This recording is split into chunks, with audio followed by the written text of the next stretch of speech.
Look like the angry black man. I'm not an angry black man. I'm a very successful, educated black man with a great family. And I'm great at basketball. I'm great at what I do. The agenda to try to keep making me look like an angry black man is crazy. I'm sick of it. It's ridiculous. What you think? Scary. Huh? What do you think? I think it was the biggest game of our career, so I think we needed it really bad. And how did you guys kind of find a different energy tonight, defensively especially? It seemed like you guys were much more in tune than game one. Sure. Bite brought all the energy tonight, and we just fed off of it. We've seen you go But down. y'all don't know who Bite is, Mike Cummings. We've seen you go down before and get right up. Did that one feel different at all, or how? Yeah, that one was bad. Y'all see it? He like stepped on my foot, so yeah, that one was crazy. But I'll be alright. Do you know when you're going to be okay in those moments? Yeah, I'm not gonna lie, D. Hines, I don't know what he be doing, but my physical therapist, he the best in the world. Yeah. How big was Nikhil tonight for you guys? Obviously off the bench, just everything that he brought tonight to the team. You know, he comes up big all the time, especially when we need him the most. So he found his rhythm tonight, and you know, hopefully he carries over to the next few games because we need him. And you said all year you guys are a defensive team. Is this what it's going to take in this series, just to lock down on that end of the floor? Yeah, for sure. I think as long as we talk on the pin downs and post splits and box out limit of one shot, I think we'll be all right. Yeah, how much different are they without Steph on the floor, like trying to guard them? I don't really know. I don't really know what to say to that, but they're still a good team. And how did it feel running around the second half? It was okay. Yeah, it was okay. You took 4 threes, you made 2. That's good percentage, but usually shoot Not enough, yeah. I don't know what it is. It's like they don't let me shoot threes no more. It's crazy. It's like, I don't know. But they let me get to the rim and I'm not finishing, so it's kind of weird. I got to get back to working on my finishing and stop working on my threes because they're not letting me shoot threes. Yeah, what do you feel like is going on around the basket? Do you feel like you're bumped, or is it just? I mean, neither here nor there. They're not gonna call it, so I just gotta finish through it because I'm definitely getting fouled, but they're not calling it, so just gotta finish through it. And what was Mike doing defensively the best? He was just chasing Buddy around. That was the whole game plan. Like we got to take Buddy out of the game tonight, and Mike was just chasing him around all night. And Mike to be 37, 38 doing that. I mean, how can you not have energy watching him do that? So big shout out to Mike. When you caught the alley-oop and finished, was that like a significant play in terms of testing your ankle and feeling like you could have your full faculties back on the court? Yeah, I kind of wanted to dunk it a little bit, but I didn't jump high enough. But yeah, when I caught that, I was like, oh yeah, my ankle feel good. At what point did you know you were going to be okay back here? Which one of y'all asking the question? At what point did you know you were going to be okay when you were back here before you came out? Like where did the fear of the moment sort of leave you? Like I said, my physical therapist, D. Hines, anytime like I turn my ankle, we do like ankle modes. And once we got to like the third movement in my ankle, I'm like, oh, it's starting to feel good. Like, you know, if you tape it, I'll see how it feels. And he does a great job of making sure I'm good before I get out there. So big shout out to David. I was gonna ask the same thing. Oh, okay. That's it?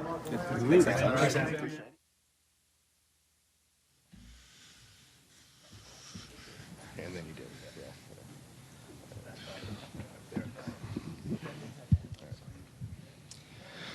Ready? Yeah.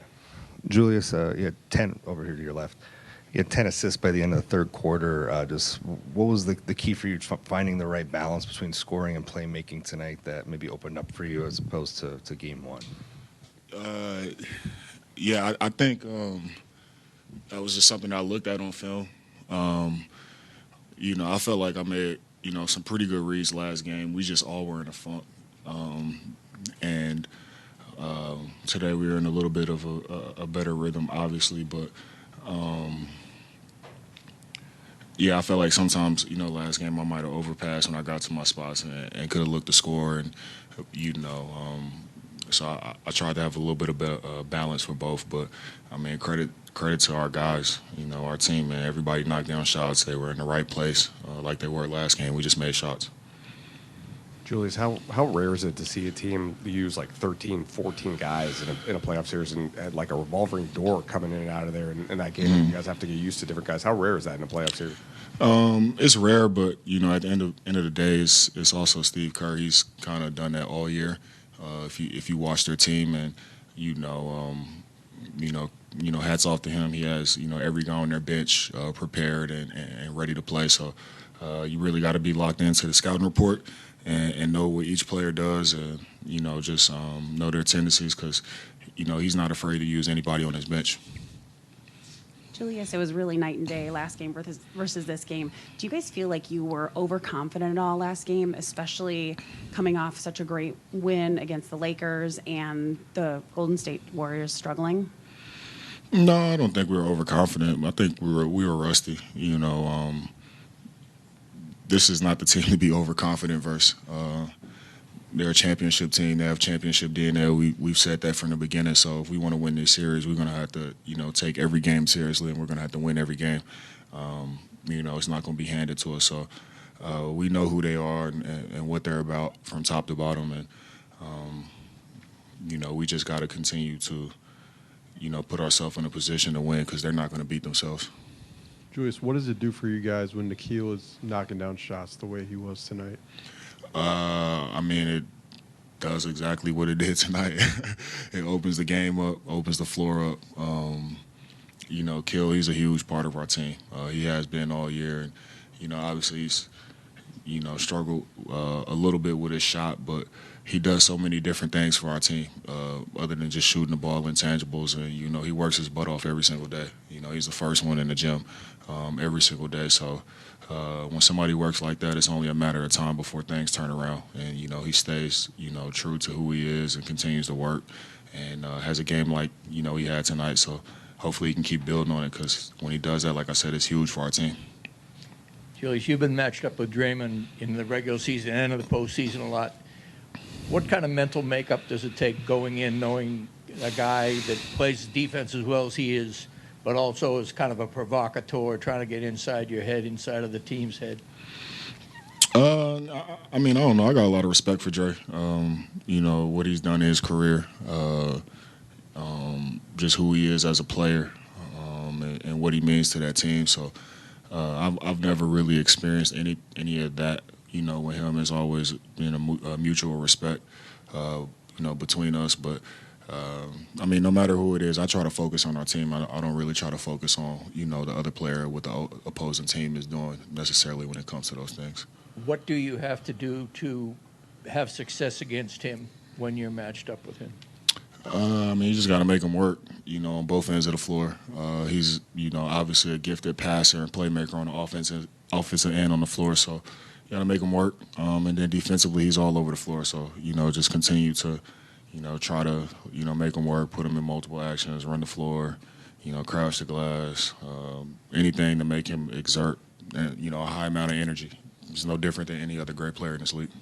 Julius, Coach Finch said before the game he felt like the team was stewing in game one, as in unhappy, but he kind of liked that you guys were. What was kind of the last just 2 days like, mood-wise, going through practice, going through shoot-around, and the way you guys wanted to bounce back tonight? Yeah, he cussed us out pretty well. He was unhappy, and, he let us, know he was unhappy, and we felt that. We were pretty motivated as a team, and the thing I like about Finch is, personally for myself, he can coach me hard, and I might not like it in the moment, or whatever it is, but I love that he can challenge me like that. The other day we were in the film room, he challenged me multiple times on things that he saw from an effort standpoint. So I want to make a point to come out and prove and play with a high amount of energy, high amount of effort, and respond to that challenge, not really necessarily take it personal. Yeah, absolutely. I just had to get that out. I had to get that out. For me, being frustrated. Obviously, he was frustrated. Start the quarter myself personally for with 2 turnovers and. Whatever was going on with our team, and me being a competitor, I want to stay out there, kind of right the ship. But it didn't necessarily go like that. But I was a little hot. But just for me personally, that's just another way that he challenges me. I wanted to come back in when I came back in and just channel that energy for a good way and a positive way for our team, and that's what I tried to do.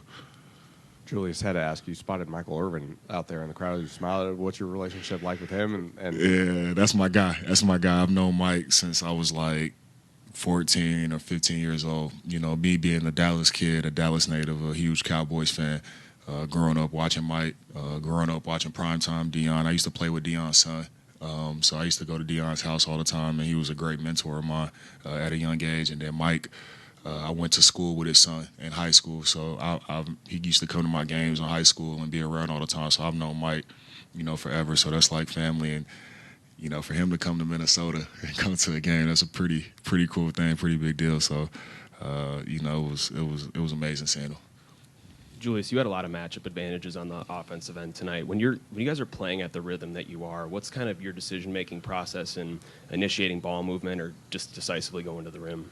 I just read what the defense is doing. It's pretty simple. To be honest, if they're going to double team me or, play in the gaps and, create for my teammate and, just be patient in that. And if they're not going to do that and take my time and play me one-on-one, then, get to the lane, make a shot. If my teammates have the ball, just move on the offensive end, find open spots, and spot up, shoot threes, and just catch my rhythm like that. So I just try to simplify the game and make it easy as possible for myself and my teammates.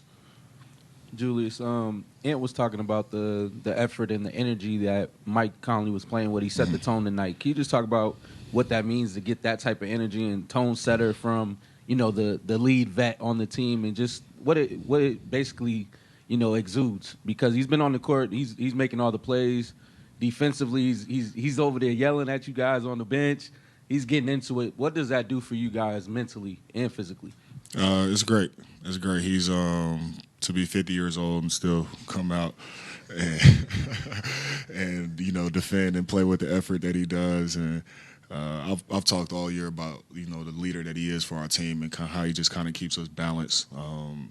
Him. Joe Ingles, those guys are like guys that like you don't necessarily, it might not even show up in the box sheet, and Mike, Mike, it might not necessarily show all the time and numbers and all that different type of stuff, but who he is for our team as far as a veteran, how he's able to, pull me to the side, how Joe's able to pull me to the side in a moment like that when I'm frustrated in the third quarter and, keep me level-headed, let me get my frustration out, but keep me level-headed and know that, all right, when we get back in the game, go to work, and, keep the main thing, and, he keeps me focused. So, those guys are huge for our team, and a lot of the stuff that they do goes unnoticed, or you guys, because you're watching the game, you might not necessarily know, but, behind closed doors, on the bench, on the plane, those guys are huge for us. Yeah.